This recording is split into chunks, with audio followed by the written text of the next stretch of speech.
Jane Eyre by Charlotte Bronte. Chapter 1. There was no possibility of taking a walk that day. We had been wandering, indeed, in the leafless shrubbery an hour in the morning; but since dinner, Mrs. Reed, when there was no company, dined early, the cold winter wind had brought with it clouds so sombre, and a rain so penetrating, that further out-of-door exercise was now out of the question. I was glad of it. I never liked long walks, especially on chilly afternoons. Dreadful to me was the coming home in the raw twilight, with nipped fingers and toes, and a heart saddened by the chidings of Bessie the nurse, and humbled by the consciousness of my physical infirmity, to Eliza, John, and Georgina Reed. The said Eliza, John, and Georgina were now clustered round their mamma in the drawing-room. She lay reclined on a sofa by the fireside, and with her darlings about her, for the time neither quarrelling nor crying, looked perfectly happy. Me she had dispensed from joining the group, saying, she regretted to be under the necessity of keeping me at a distance, but that until she heard from Bessie, and could discover by her own observation that I was endeavouring in good earnest to acquire a more sociable and childlike disposition, a more attractive and sprightly manner, something lighter, franker, more natural, as it were, she must exclude me from the privileges intended for happy, contented little children. "What does Bessie say I have done?" I asked. "Jane, I don't like cavillers or questioners. Besides, there is something truly forbidding in a child taking up her elders in that manner. Be seated somewhere, and until you can speak pleasantly, remain silent." A breakfast-room adjoined the drawing-room. I slipped in there. It contained a bookcase. I soon possessed myself of a volume, taking care that it should be one stored with pictures. I mounted into the window-seat. Gathering up my feet, I sat cross-legged, like a Turk, and, having drawn the red moreen curtain nearly close, I was shrined in double retirement. Folds of scarlet drapery shut in my view to the right hand. To the left were the clear panes of glass, protecting but not separating from the dreary November day. At intervals, while turning over the leaves of my book, I studied the aspect of that winter afternoon. Afar, it offered a pale blank of mist and cloud; near, a scene of wet lawn and storm-beat shrub, with ceaseless rain sweeping away wildly before a long, lamentable blast.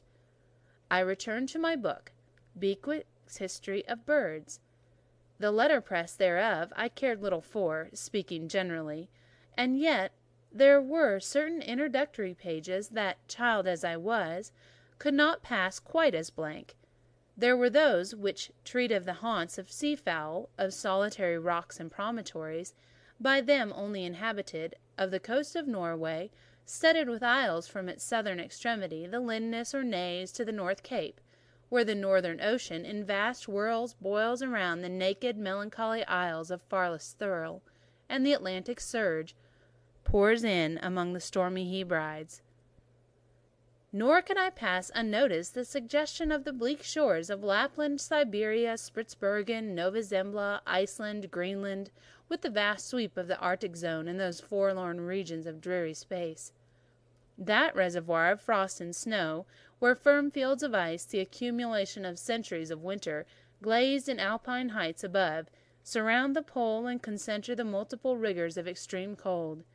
Of these death-like realms I formed an idea of my own, shadowy like all the half-comprehended notions that float dim through the children's brains, but strangely impressive. The words in these introductory pages connected themselves with succeeding vignettes, and gave significance to the rock standing up alone in the sea of billow and spray, to the broken boat stranded on the desolate coast, to the cold and ghastly moon casting through bars of clouds at a wreck just sinking. I cannot tell what sentiment haunted the quite solitary churchyard, with its inscribed headstone, its gates, its 2 trees, its low horizon girdled by a broken wall, and its newly risen crescent attesting to the hour of eveningtude. The 2 ships becalmed on a torpid sea I believed to be marine phantoms. The fiend pining down the thief's back behind him I passed over quickly. It was an object of terror. So was the black-horned thing seated aloof on a rock, surveying a distant crowd of surrounding gallows. Each picture told a story, mysterious often to my underdeveloped understanding and imperfect feelings, yet ever profoundly interesting as the tales Bessie sometimes narrated on winter evenings, when she chanced to be in a good humour, and when, having brought her ironing-table to the nursery hearth, she allowed us to sit about it. And while she got up Mrs. Reed's lace frills and crimped her nightcap borders, fed our eager attentions with passages of love and adventure taken from old fairy tales and other ballads, or, as at a later period I discovered, from the pages of Pamela and Henry, Earl of Morland. With Bewick on my knee, I was then happy at least in my way. I feared nothing but interruption, and that came too soon. The breakfast-room door was opened. "Bah, Madam Mope!" cried the voice of John Reed. Then he paused. He found the room apparently empty. "Where the dickens is she?" he continued. "Lizzie! Georgie!" calling to his sisters. "Joan is not here. Tell mamma she has run out into the rain, bad animal." It is well I drew the curtain, thought I, and I wished fervently he might not discover my hiding-place. Nor would John Reed have found it out himself.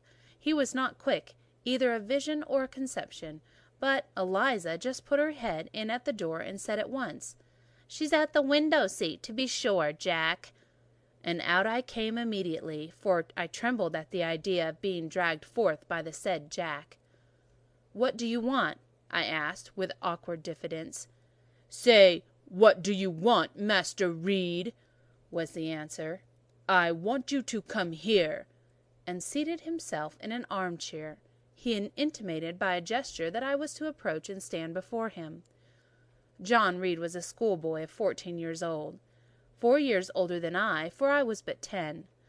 Large and stout for his age, with a dingy and unwholesome skin, thick lineaments in a spacious visage, heavy limbs and large extremities. He gorged himself habitually at table, which made him bilious and gave him a dim, bleared eye and flabby cheeks.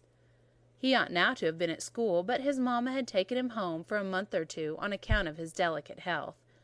Mr. Miles, the master, affirmed that he would do very well if he had fewer cakes and sweetmeats sent to him from home; but the mother's heart turned from that opinion so harsh, and inclined rather to more the refined idea that John's sallowness was owing to over-application, and perhaps to pining after home. John had not much affection for his mother and sisters, and an antipathy to me. He bullied and punished me, not 2 or 3 times in a week, but once or twice a day, but continually. Every nerve I had feared him, and every morsel of flesh in my bones shrank when he came near. There were moments when I was bewildered by the terror he inspired, because I had no appeal whatever against either his menaces or his inflictions. The servants did not like to offend their young master by taking my part against him, and Mrs. Reed was blind and deaf on the subject. She never saw him strike or heard him abuse me, though he did both now and then in her very presence, more frequently, however, behind her back. Habitually obedient to John, I came to his chair. He spent some 3 minutes in thrusting out his tongue at me as far as he could without damaging the roots.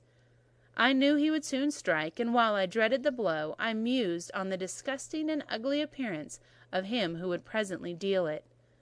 I wondered if he read that notion in my face, for, all at once, without speaking, he struck, suddenly and strongly. I tottered, and on regaining my equilibrium, retired back a step or 2 from his chair. "That was for your impudence in answering mamma a while since," he said, "and for your sneaking way of getting behind curtains, and for the look you had in your eyes 2 minutes since, you rat." Accustomed to John Reed's abuse, I never had any idea of replying to it. My care was how to endure the blow which would certainly follow the insult. "What were you doing behind the curtain?" he asked. "I was reading." "Show the book." I returned to the window and fetched it thence. "You have no business to take our books. You are a dependent, mamma says. You have no money. Your father left you none. You ought to beg, and not to live here with gentlemen's children like us, and eat the same meals we do, and wear the same clothes at our mamma's expense. Now I'll teach you to rummage my bookshelves, for they are mine. All the house belongs to me, or will do in a few years. Go and stand by the door, out of the way of the mirrors in the windows." I did so, not at first aware of what was his intention. But when I saw him lift and poise the book and stand in act to hurl it, I instinctively started aside, with a cry of alarm. Not soon enough, however, the volume was flung, it hit me, and I fell, striking my head against the door and cutting it.